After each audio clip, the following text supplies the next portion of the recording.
Start Over Strong, Life After a DUI, a podcast for people, not offenders. Brought to you by Smart Start, the nation's most trusted, judgment-free ignition interlock provider. Hello and welcome to the show. This is your favorite podcast, Stigma Free IID. I'm your host, Morgan Ryan, and wow, do I have an episode for you today. I am sitting amongst two very intelligent and powerful women, and believe it or not, we are here to launch a new market, ladies and gentlemen. So buckle up. I have here with me today, Jessica Carew and Brandy Nannini. Ladies, welcome to the show. Thanks, Morgan. You. First and foremost, Jessica, please introduce yourself. Tell me a little bit about who you are and what you do for Smart Start. Sure. Hi, everybody. My name is Jessica Carew, and I'm the Chief Revenue and Strategy Officer here at Smart Start. At Smart Start, we have been in business for over 30 years, and our mission is to keep roads and our communities safe through the use of technology and driving accountability and support. We have really seen firsthand how our technology can really change behavior, how it can really ensure compliance, and at the end of the day, to save lives. I am really excited to be here, Morgan, today to talk about this new market, and I'm thrilled to be on the stage today with my peer and colleague, Brandy. Hi, Brandy. Hi, Morgan. Hi, Jessica. Tell us about yourself and what you do for us, Brandy. I am Smart Start's Chief Government Affairs Officer. So I work at the state, federal, and international levels to pass laws that really affect drunk driving and work to reduce drunk driving. So I have been in the impaired driving prevention space for about 34 years now. Started out at Mothers Against Drunk Driving's national office and spent about 10 years there. Part of that was opening up their DC office in Washington, DC. After Mothers Against Drunk Driving, I went to a nonprofit called the Foundation for Advancing Alcohol Responsibility. And then not quite 4 years ago, I came to Smart Start, and I just love the mission and helping people get back on the road safely. Yeah, that's wonderful, Brandy. MAD as well. Love MAD. They're a partner of ours. We work with them. I've had Megan on the show multiple times, and their CEO as well, Stacey Stewart. I'm just a fangirl. I'm a fangirl of all of you. It's just wonderful. And I know that this is a topic as well that sits parallel to safety. And I love that of all the companies, right, we are the stigma-free brand. We are the ones really, truly hitting this market and creating it essentially, and that we're sort of the first there. Jessica, what can you tell me about speeding in general today? So we all speed, right? And I think it's something that it's a driving behavior that everyone can relate to, whether we are trying to keep up with traffic, whether we are running late, or maybe we're just on a familiar road that we've driven and all of a sudden we look down at our speedometer and we're going faster than we realize, right? So we often think of speeding as being harmless, but in reality, there's pretty severe consequences. According to NHTSA in 2023, almost 12,000 people died on the road as a result of speeding, and that is almost a third of the road traffic fatalities in the U.S., which is really a lot. Shocking. Mm-hmm. It's absolutely shocking to me. So I'm really excited about the conversation today, not only from an innovative technology standpoint, but also from a legislative perspective, because the two, I think, have finally come together at a beautiful intersection that is really now starting to pave the way for even further improvement on our roads. Definitely. So what is intelligent speed assistance? What does that mean? And what is this, I hate to say product, it's a market. Can you start with educating me on what this is? Yes. So we call it ISA, and ISA is a device that is inside a person's vehicle. And basically, the kind of ISA that we're talking about today cuts the voltage to the throttle if the person exceeds the speed limit. And so what that feels like in a car is you're at the speed limit and you press the accelerator and you want to go faster, and it's just like a dead pedal. Wow. It doesn't let you go faster. Wow, that's incredible. And Brandy, that's really an active technology, right? But there's Yes. other types of ISA technology out there, correct? Yes. So there's passive ISA and then also active. So passive ISA, if you have a modern vehicle made in the last like 4 years, you're going to have passive ISA in your vehicle. It's something that either lights up or beeps that tells you, oh, hey, you're speeding. And you get the choice whether or not to continue speeding or to slow down. You can disable it in many cars. It's a warning. Active ISA is different. It cannot be removed from the car. You cannot bypass it. It prevents you from speeding. And so this new technology, what we are doing is launching it in the United States. And we're launching it legislatively through really looking at people who very intentionally are speeding. So you said we all speed, right? But there are some people that they don't accidentally speed. They've been caught so many times that their license is going to be suspended, or they're going 100 miles per hour, and that's not an accident. Yeah, my initial reaction hearing this for the first time, it's exciting to me. Impairment, prevention, safety, all those things are a part of my DNA, a part of my purpose. I've got so many questions. I think I'm both responding, and I always play devil's advocate. I'm responding both in an excited way, and there's just so many unknowns. And I want to get through all those questions today with you. I am curious, how does it work? You're describing a physical product or something that I'm assuming is going into the vehicle. So how does it work? So this device is put into the dashboard, it plugs into the accelerator. Okay. So you take out the plug that comes with the car that plugs into the accelerator, and you plug the device in. So this is not connected to the brake pedal. Oh, in no. any way. No. Thank you for clarifying that. That's where my brain went, I think, first. And so, okay, so it's plugged into the accelerator and then would prevent you from speeding. Yep. It's really simple. If you're speeding, it cuts the voltage and it doesn't allow you to speed faster. When you get down below the speed limit again or at the speed limit, then you can accelerate again. So it works. It's really pretty simple.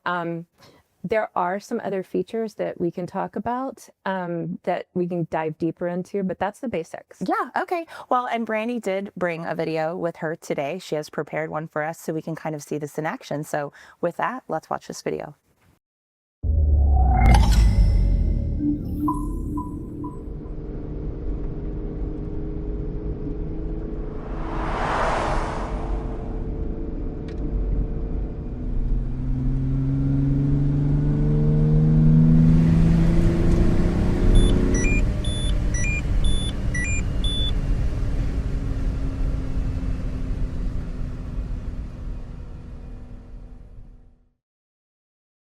Wow. Very excited. So all of a sudden, I'm a very visual person. It makes sense to me. I can see exactly how it works and what it's designed to do. Very cool video.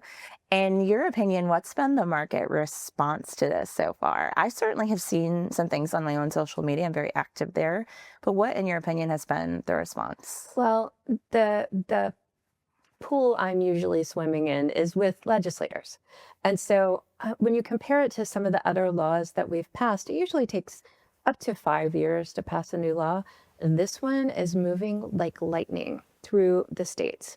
So in 2 years' time, 8 states have passed this law, which is progress that you don't usually see.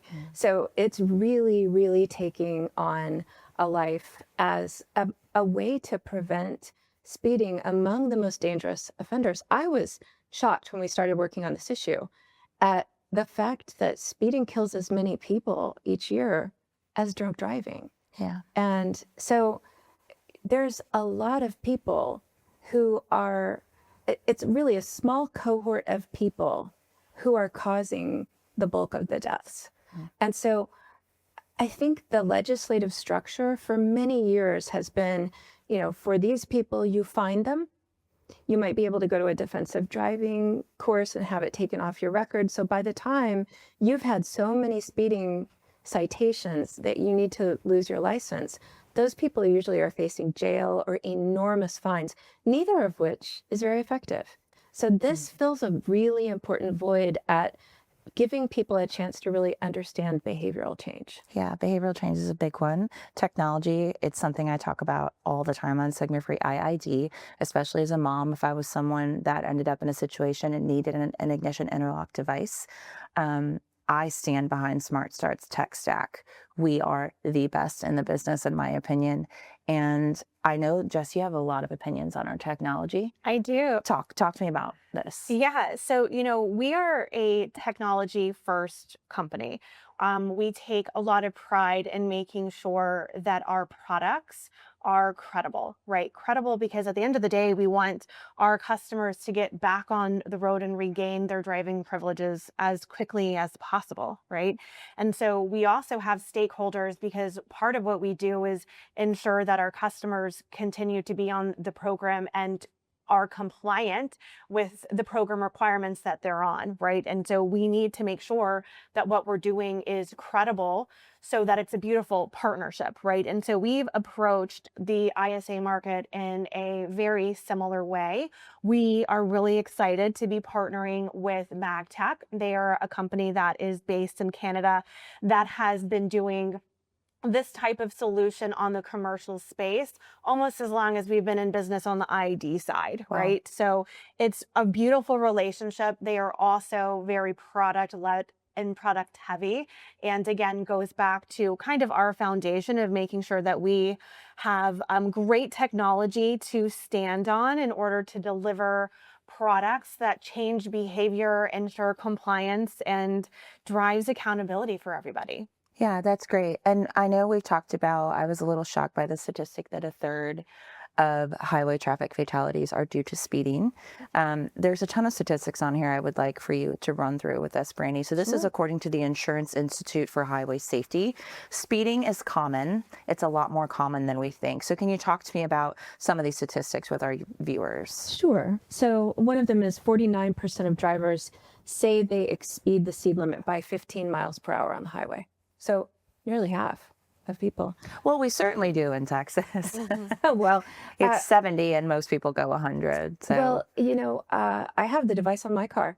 And so it wasn't until the device, I don't think of myself as a speeder, but you know what? I was. And so now when I'm on the highway, it is alarming how many people are going. I'm the only one going to speed limit. So yeah, I believe that statistic for sure. So here's another one.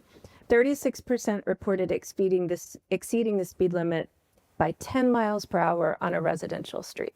That's bothersome. I immediately pictured those yellow little child plastic.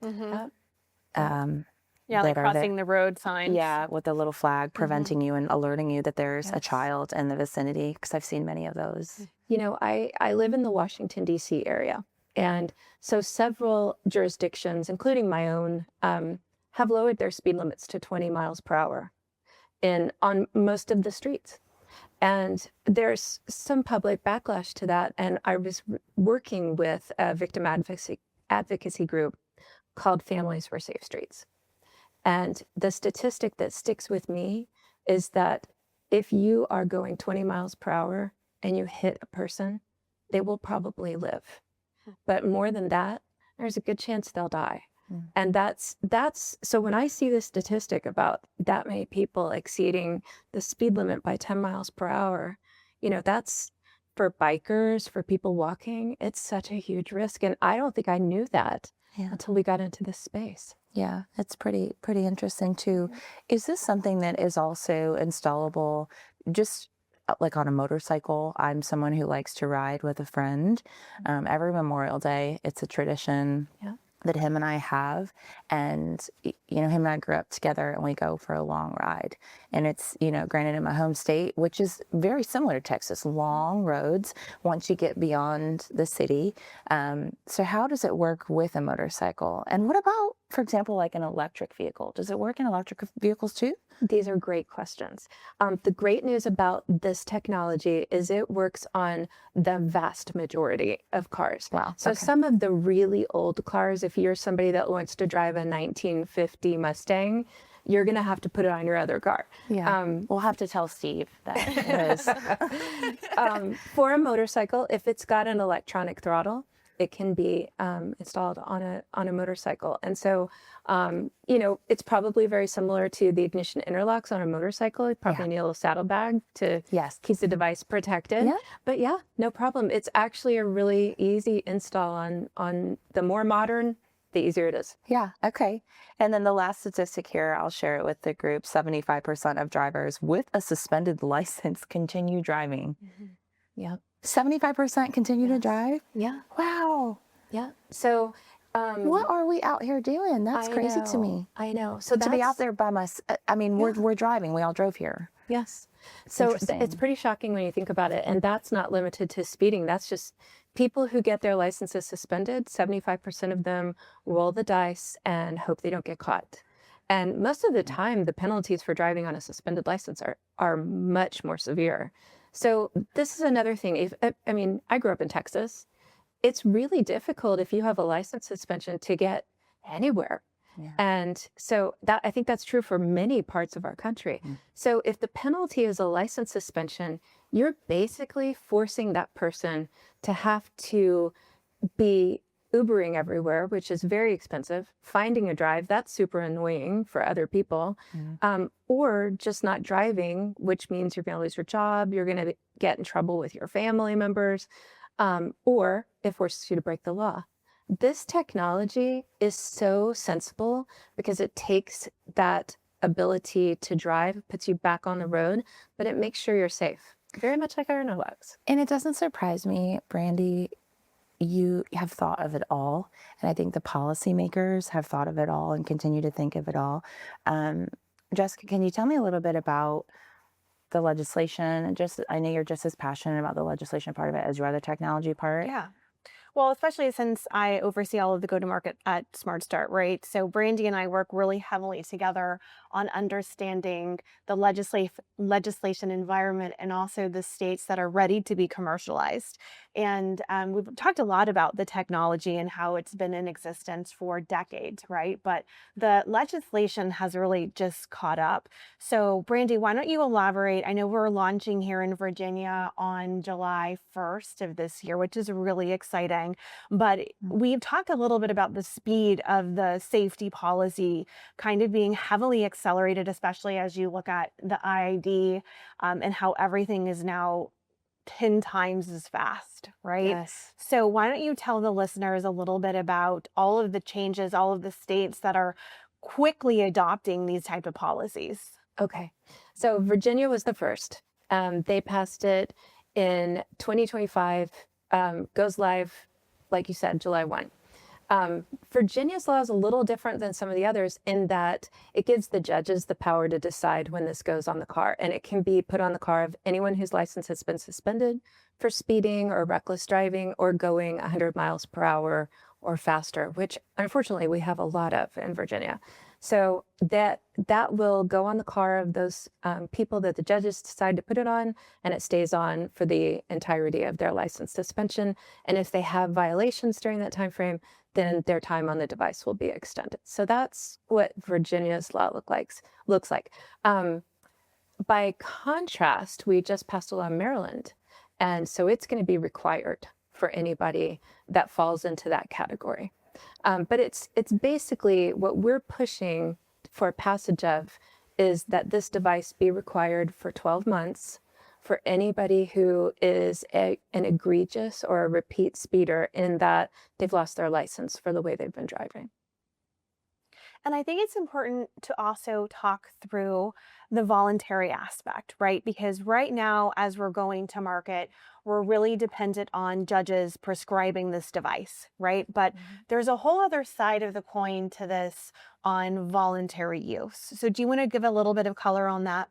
Sure. So I have taught my teenager how to drive. There's nothing more terrifying than being a parent who's about to hand the keys over to their child. And speeding is very common among young drivers, particularly males. So what we see is a lot of interest, comes up with every legislative hearing. Everyone talks about, can I put this on my child's car? And the answer is yes. You don't have to have law to put this on your car. You can put it, I mean, if you want one, then you can just have it installed for whatever reason if you want one. Yeah, this is revolutionary stuff, ladies and gentlemen. I have goosebumps, real goosebumps. And I think the future of this and this technology it's very exciting. It's an honor to be here with both of you and just bringing this new market to market, which is exciting. So Intelligent Speed Assist, I understand, at least scratching the surface, what it means, what it's going to look like for us in terms of safety. Talk to me about Speed Aware. So we have Speed Aware. What is Speed Aware, and what does this do, and what's the intersection here with Smart Start? So Speed Aware is the product that Smart Start is going to be marketing and putting out in the states as they go live with their new laws. Like we discussed, it could also be for anybody who wants it on their car. And it's just like that video. It's just this little device. It installs under the dash. It's invisible to people. They do not see it. And it's just so exciting. Yeah. So we are at the very beginning of a significant way to stop speeding. And we've never had that before. So I am so honored and excited to be at the beginning. In my career, I've never been at the beginning of changing a whole sector of behavior.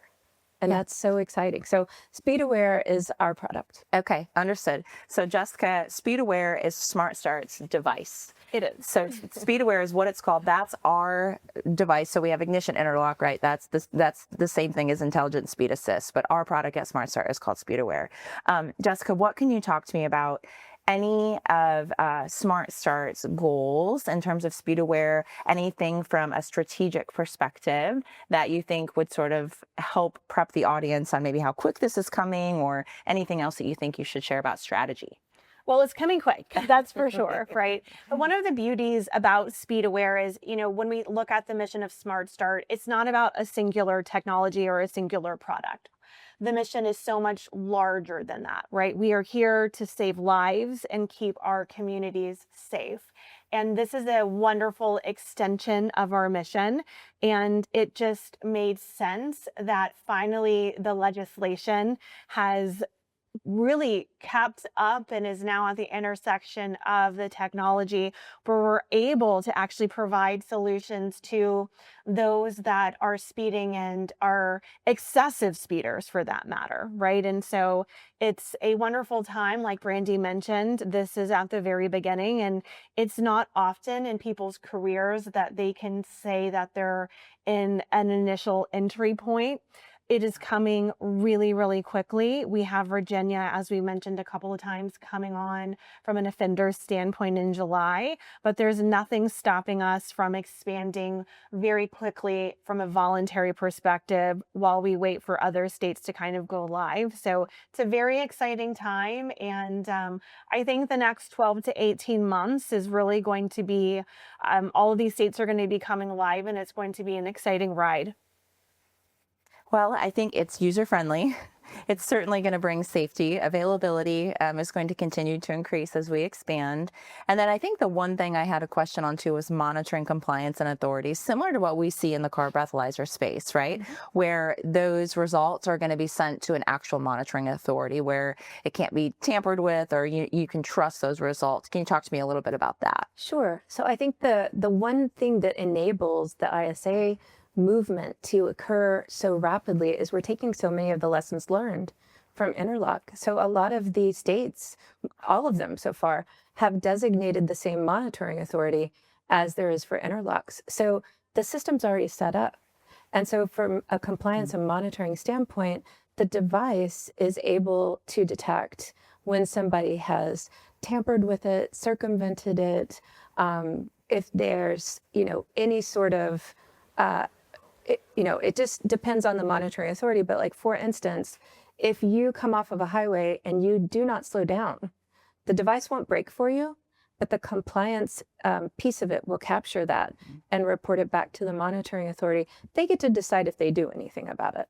So the device, I think it's also important. What comes up with legislators a lot is, is my data going to be private? Will people know where I'm going? It's actually far more private than Waze or Google Maps. I mean, it's in many cases we dispose of that data at a certain time frame.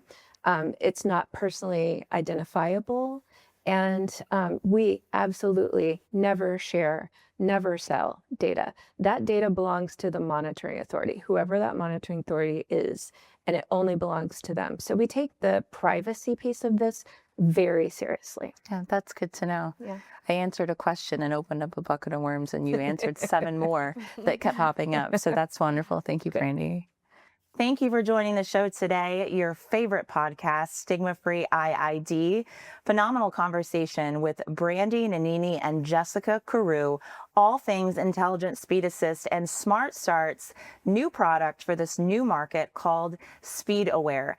I know you have questions, probably lots of them. So please visit www.speedaware.com for any of those questions. This information is coming in fast, lightning fast, folks. So as things change and we continue to develop this, you can visit that website for more information. Until next time, stay safe, drive smart.